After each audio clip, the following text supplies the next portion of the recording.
ప్రభుత్వం చేపట్టిన బహిరంగ బొగ్గు గనుల వేలంను నిరసిస్తూ వామపక్ష పార్టీల ఆధ్వర్యంలో మహబూబాబాద్ జిల్లా కేంద్రంలో ఆందోళనలు నెలకొన్నాయి. ఈ మేరకు తహసీల్దార్ కార్యాలయం ఎదుట ఆందోళన నిర్వహించారు. కేంద్ర ప్రభుత్వానికి వ్యతిరేకంగా వామపక్ష పార్టీల శ్రేణులు నినాదాలు చేశారు.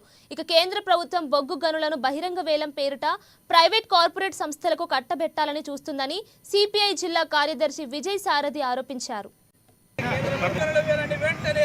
బొగ్గు గనుల ప్రైవేటీకరణ ఆపివేయాలని, బొగ్గు గనులన్నీ కూడా సింగరేణికి కేటాయించాలని డిమాండ్తో వామపక్ష పార్టీలు సిపిఐ, సిపిఎంఎల్, న్యూ డెమోక్రసీ, సిపిఎంఎల్, ప్రజాపంద ఆందోళన చేస్తారని మహబూబాబాద్ జిల్లా కేంద్రంలో మూడవసారి కేంద్రంలో బీజేపీ అధికారంలోకి రాగానే తెలంగాణకు చెందినటువంటి కిషన్ రెడ్డి బొగ్గు గనుల శాఖను చూస్తూ తక్షణమే తెలంగాణలో ఉన్న బొగ్గు గనులను కూడా వేలం వేయాలి, వేలం వేయకపోతే ఊరుకోమనేటువంటి హెచ్చరిక జారీ చేశారు. అంతకుముందు ఎన్నికల్లోనేమో మేము సింగరేణిని ప్రైవేటీకరించాం, మేము సింగరేణిని కొనసాగిస్తామని చెప్పారు.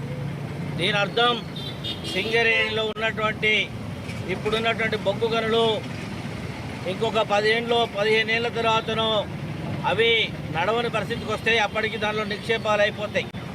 కానీ కొత్తగా ఉన్నటువంటి బొగ్గు గనులను మాత్రం ప్రైవేటు వాడికి ఇవ్వడమే బీజేపీ మతలబు. అందుకనే సింగరేణిని ప్రైవేటీకరించమని చెప్పారు, కానీ బొగ్గు గనులను ఎవరికి ఇవ్వమో సింగరేణికి కేటాయిస్తామని ఎక్కడా చెప్పలేదు. అందుకనే నిరసిస్తూ ఉన్నాం.